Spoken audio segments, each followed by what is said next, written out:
this is Intermodaltrucker. My name is Larry. It is April 16, 2018. It is 11:29 p.m. Welcome to Norfolk Southern Landers on Western Avenue in Chicago.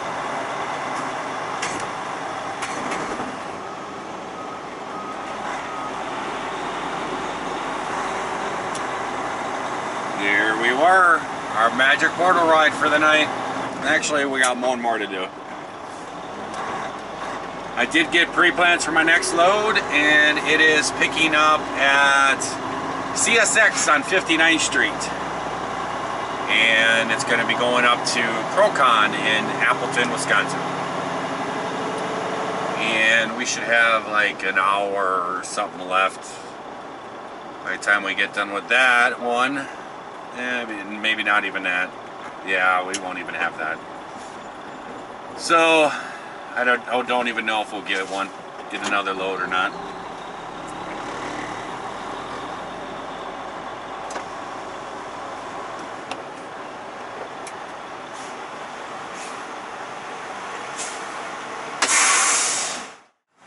Well, there we go.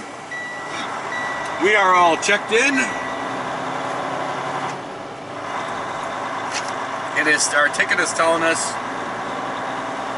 to park this in Lot G, a row lot. So it's usually, they always tell you to park it. I don't really know what's going on there with these guys sitting in the middle of the thing here. I'm sure.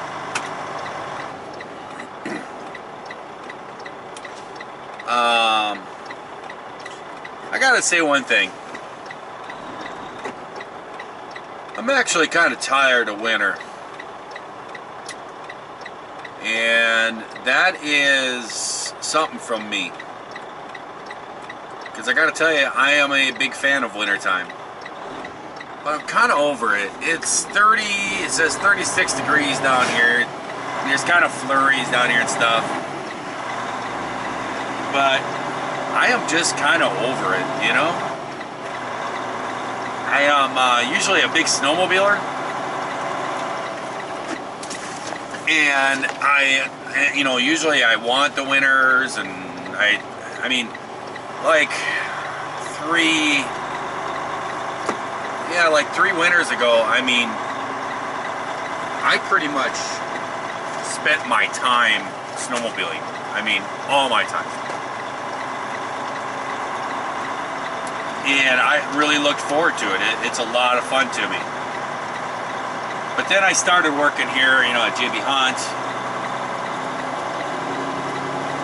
And, I can't just take off. Because, I used to do that when I was working, when I was independent. This guy in this bobtail here, this yard guy, cannot figure out where he is going. Look at him what he's going to do now.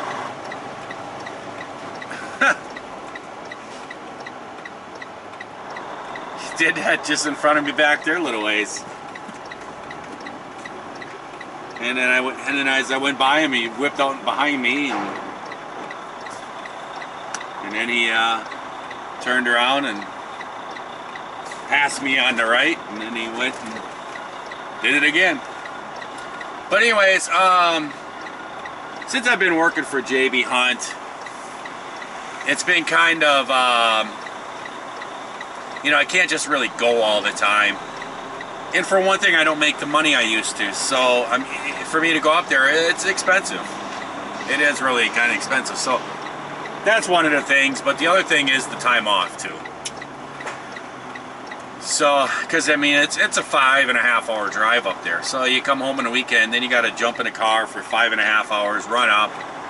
And let's say I go up there on a Friday, so I'm not going to get up there till Friday afternoon, be dead to the world.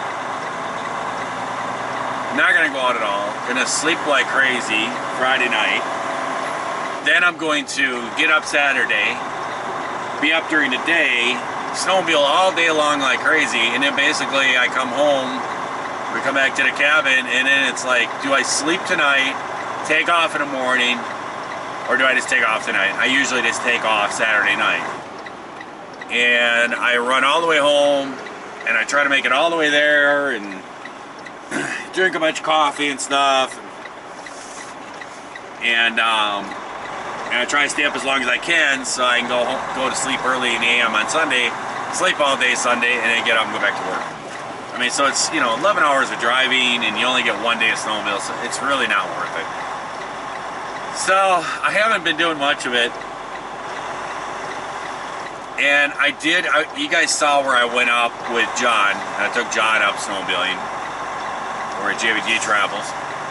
I took him on that trip and introduced him to snowmobiling and stuff. And that was fun, and I'm glad I got to do that for him and take him up there and show him what it's about and everything. And I think he had interest in it, but I think he wants a nicer machine. He wants, better suspension and stuff. That part's on him, not on me. I'm not gonna go buy John a new snowmobile.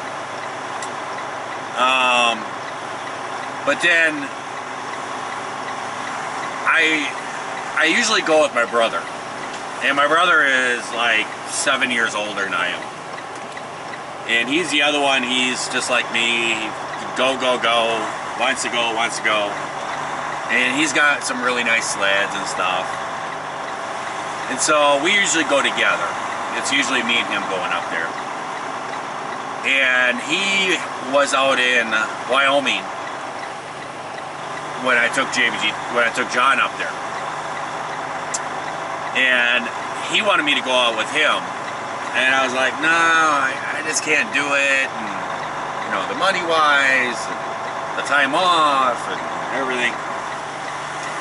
So I said, no, I don't think so. So he took another guy with him, and this other guy has been snowmobiling with us before up to Michigan, and this guy was not, it was like he'd been up there like twice with us, and he was not very good. It was his first time ever snowmobiling. We took him up there, introduced him to that, and I think he enjoyed it, but he wasn't very good at it. He always constantly was getting stuck, and we'd try, cool hill climbs and stuff, and he wouldn't have any part of it. And which understandable, he was scared of it a little bit. And so my brother took him. Well, on the way out there, my brother had problems with his truck. He called me about that, and and asked questions, what I think it was and stuff. And I told him it's probably an injector. And he ended up leaving it, I think in Colorado or something like that, at a shop. And he had another truck with him. He had that young kid with him. And he had him drive one of his work trucks out there too, because I think the reason why is because he was going to, I don't think the kid was going to be able to stay there for the whole time that my brother was going to be there. So I believe that was the reason why he did that. So they decided, okay, well, we'll just leave the truck at the shop, and this guy was going to fix it. And then they threw everything into the other truck, and it continued on. Well, and they were going to pick it up on the way back, and, be all fixed, and they'd come home. Well, then he went out there, and he got really hurt. He actually drove his snowmobile into a cliff, into a rock wall. And he ended up shaving one of the skis right off the snowmobile. He busted it right off, the whole A-arm, everything. And he went over the handlebars, and he hit the rock wall himself. And I guess he shattered his shoulder. And I had sent him a message when I was up there with John and said, hey, I know I can't go much, but let's do another trip yet this year. And I never heard back from him. Well, I found out later on he was in hospitals out there. And that's why. I'll be back. Well, there we go. We got that dropped and we're out of here. But, he was about 7 miles, I guess, back into some mountains. And he had this guy with him, and the guy was not experienced. He shouldn't have been out there. And my brother hit this rock wall it sheared the whole A-arm and ski off the snowmobile. He went flying over the handlebars, hit his shoulder, busted his shoulder all up. Then the kid came a little while later and kind of followed. He didn't hear him, didn't see him, nothing. So the kid came along and was like following his tracks real slow, and he came around this mountain curve thing, and there was my brother. He saw where my brother hit this rock wall, and he looked down in the bottom of this ravine, and there was the snowmobile, and he saw my brother laying down there.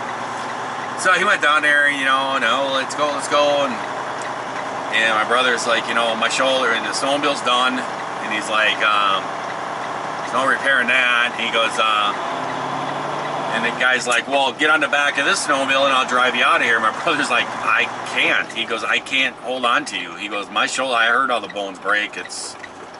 There's no way I can hold on. He goes, you're gonna have to go get help. So this guy was all inexperienced, and he told me, he said, just follow the tracks back out, get to the truck, and you know, the keys are in the truck. You know, hook up your cell phone and just get in the truck and drive till you get a signal, and then call 911 and let them know what's going on. So the kid was on the way out, and he got about a mile or two out of there, and he buried his snowmobile. And he got stuck real bad, and trying to get unstuck, he just kept revving it up and revving it up like crazy, and he ended up blowing up my brother's other snowmobile. And I mean, it was a brand new, it was a 2017 snowmobile. And he blew the motor up. So he ended up blowing up that motor on that snowmobile, and the kids still have about 5 miles to go to get back to the truck. No phone signal, no nothing. So the kid, he ended up having to walk 5 miles out of these mountains in this deep snow. And he got back to my brother's truck, and he drove and finally got a signal and called, you know, the authorities and let them know what's going on. They ended up having to come out there and helicopters and all this stuff to get my brother. And so I kind of lost my snowmobiling partner. Sounds kind of selfish, doesn't it? Hey guys, welcome to CSX on 59th Street.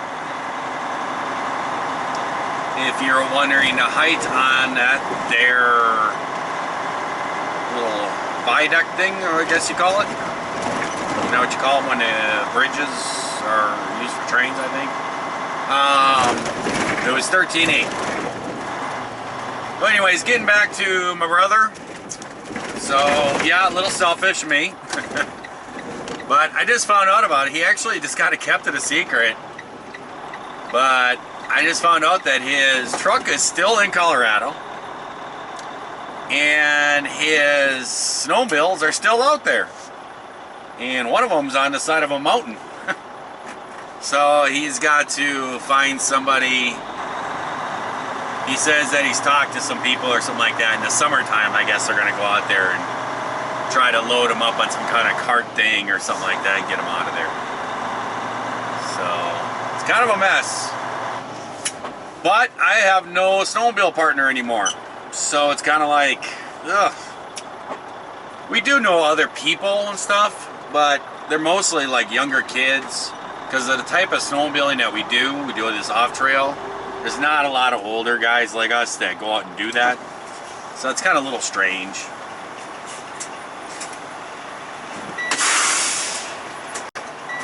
Alright, they're saying that my container is at track 1. Well, anyways, back to that. It's kind of like everybody's the younger guys and stuff. I mean, we go out there, we meet people all the time, and we go out with these guys too. But it's just kind of such a difference in span of years. Because, I mean, most of the guys that we meet out there doing what we do, they're like in their like low 20s and stuff. They don't want to hang out with guys that are like 50. I mean, we go out there and we hang with them and stuff, but especially at nighttime, you know, they're going out to the bars and stuff, looking for the chicks, and, you know, we're kind of just laying on ice bags and trying to recover. So it's what it is, you know. So I really don't have anybody else to go with, and to tell you the truth, you know, it's kind of different. So I don't think he'll be ready to go next year either. To tell you the truth, because my sister-in-law, she had the same problem. She broke her shoulder snowmobiling. That was like 3 years ago. I was there for that one. And she finally got on a snowmobile this year, and she didn't even drive. She just rode on one on the back, and she complained about her shoulder hurting.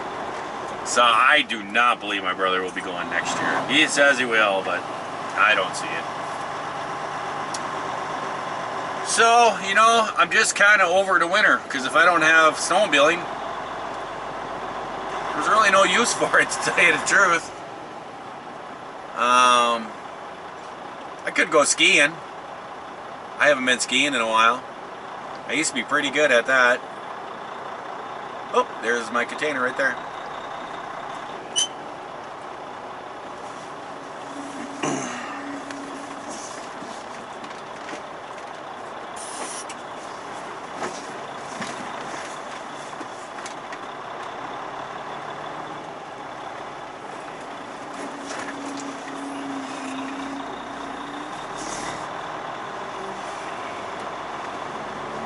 It's gonna be a tight one to get in there too.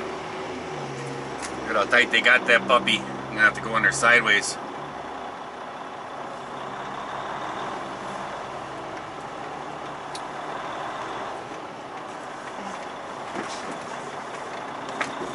This is how I bent my mud flap, right here.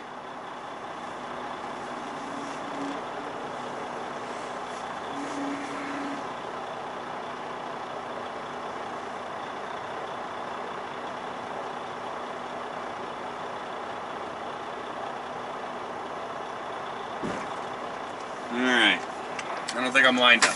Gotta take a look. And let's see what we got. Actually, it doesn't look too bad. It's pretty close. It's pretty close. We just need a little bit over.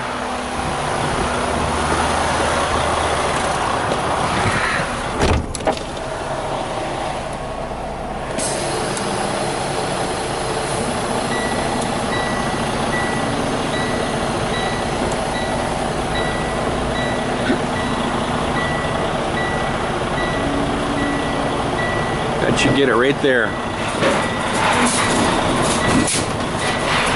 Okay, we should be hooked. Yep.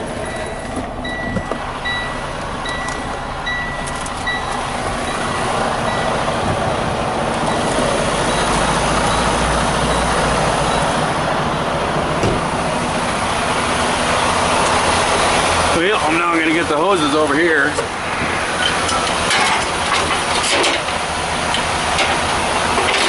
Climb over there. Pin is in though. We're gonna have to go around the other side because I gotta hook the lights up and everything.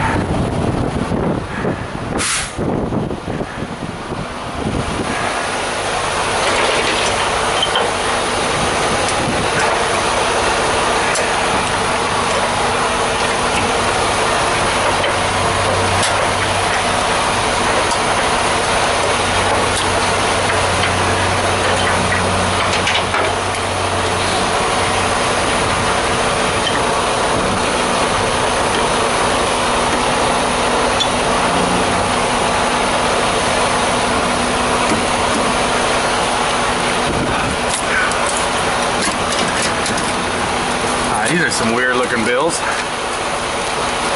What is this?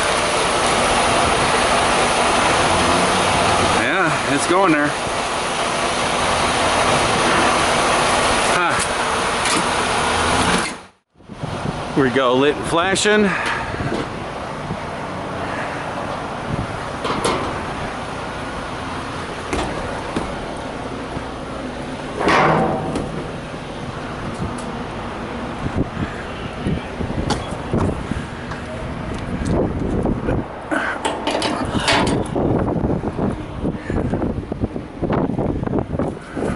Seal number.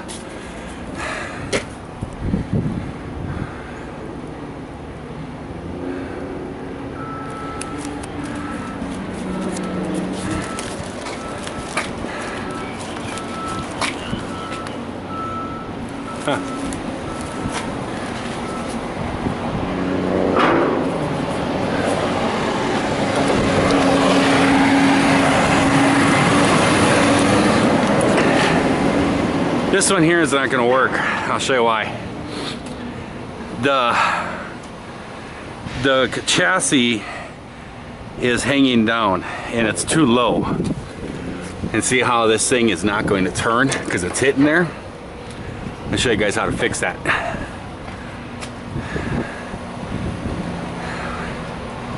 So we're going to have to fix that. Mud flap, tires.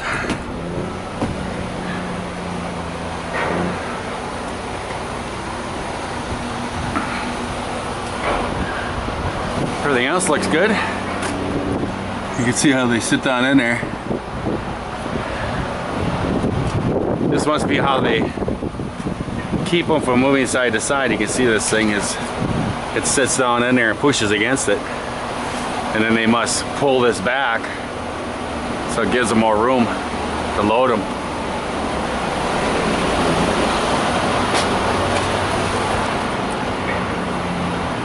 Oh, it has locks down on the bottom too. I didn't know that. Huh.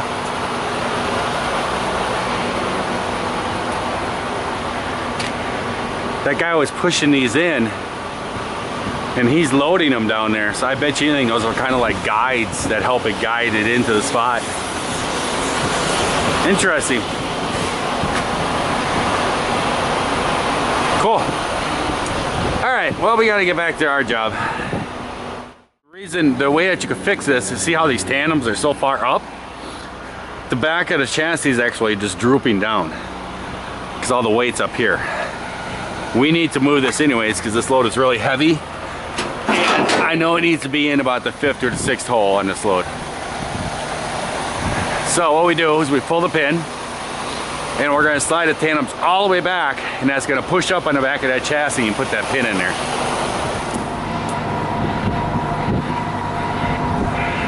See how my tandems are all the way back, so that'll push up on this chassis. And see how you can see there's no gap in there now. So now she'll turn. There you go. There's a little trick for you. Now I need to be in about the 5th or the 6th hole.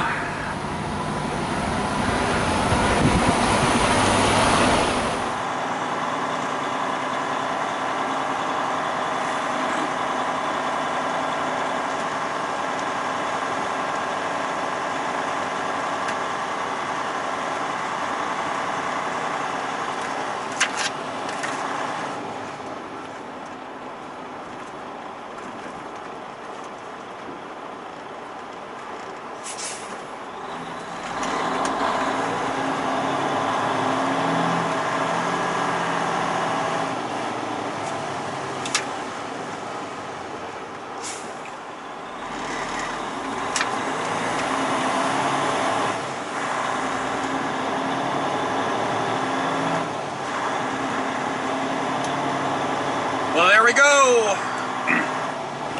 Off to Appleton. I do have another pre-plan. I saw a message come through my phone, but it hasn't come to my OBC yet.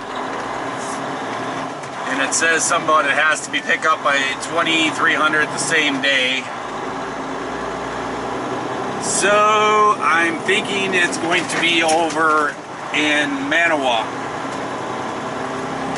It'll be a pickup over in Manawa Foods. That there is a bad day, boys and girls.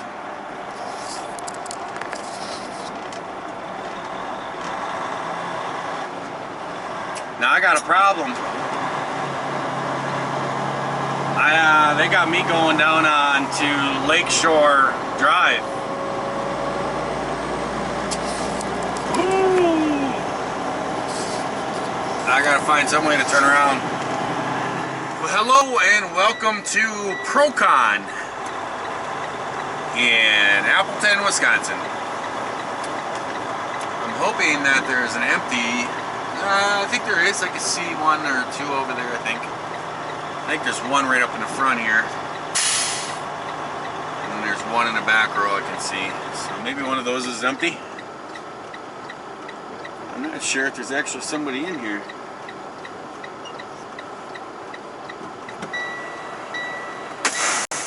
Well, there we go. we are all done for the night. It is 4:30 a.m. So it's actually 4:40 a.m. We are shut down here in Appleton at a secret location. It ain't no secret. It's some kind of little truck stop. We got a McDonald's in here and stuff. John over at JBG Travels, he's mentioned this place before. He says, "Hey guys, this place has free Wi-Fi." So let's check it out. We got free Wi-Fi.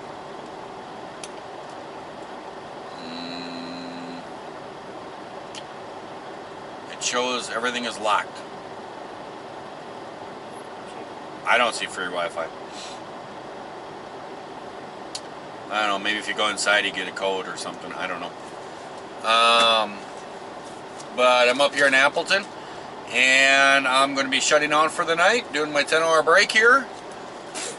And I was right, my next load is picking up at Stern Foods over in Manawa, Wisconsin.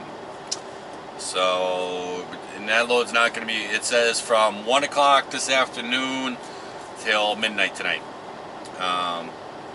And that load will be picking up, and that one's going to be going off to Carousel, Pennsylvania, and I will be delivering it to the Norfolk Southern 47th Street. So you know what that means. I might get to use my NS app to check in there, so I may have to read, you know, the codes over, you know, to intercom. We'll see if I can get this one right. I doubt it. I think I have probably about 10 to 15 emails with it all, with all those listed out, and tons of comments and everything. It's easier to figure it out, right? We'll see what I come up with. Otherwise than that, everything is good.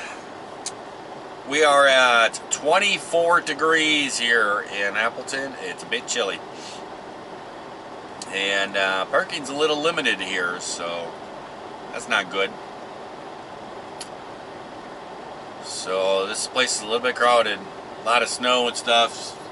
And kind of, you know, confines the truck parking places. So this place is a little packed, so we'll see how this goes here today. Hopefully there's not too many trucks running around by me. I can get some decent sleep. So time to go to bed. I'm kind of liking this half-day type of thing. I started a little bit later today, but I'm kind of liking it actually. This weekend it worked out really nice. Right now I'm okay, you know. I'm not that tired because, you know, staying up till 2 or something in the morning is not a big deal. And I mean, now it's 4:30. I mean, I'm a little tired, but I'm not falling asleep tired. Like, it kicks me out of my schedule. So, you know, on that full nights weekends. So I don't know. See, I got to see how the traffic goes with my normal route. So hopefully I stay in this normal area this week, and I'm hoping to get ahead of my hours a little bit so that I can start at 2 or something like that every day. Because today it'll be 2:45 or so when I finally get rolling. So we'll see how it goes. But I'm kind of liking it. I get to see the sun too. That's kind of weird. So we'll see how it goes. So until next time, guys, I hope everyone out there is having themselves a great day, great night, whatever it is when you're watching this. And if you're not, well, we can try that over again tomorrow, all right? And I will catch you guys later. See ya.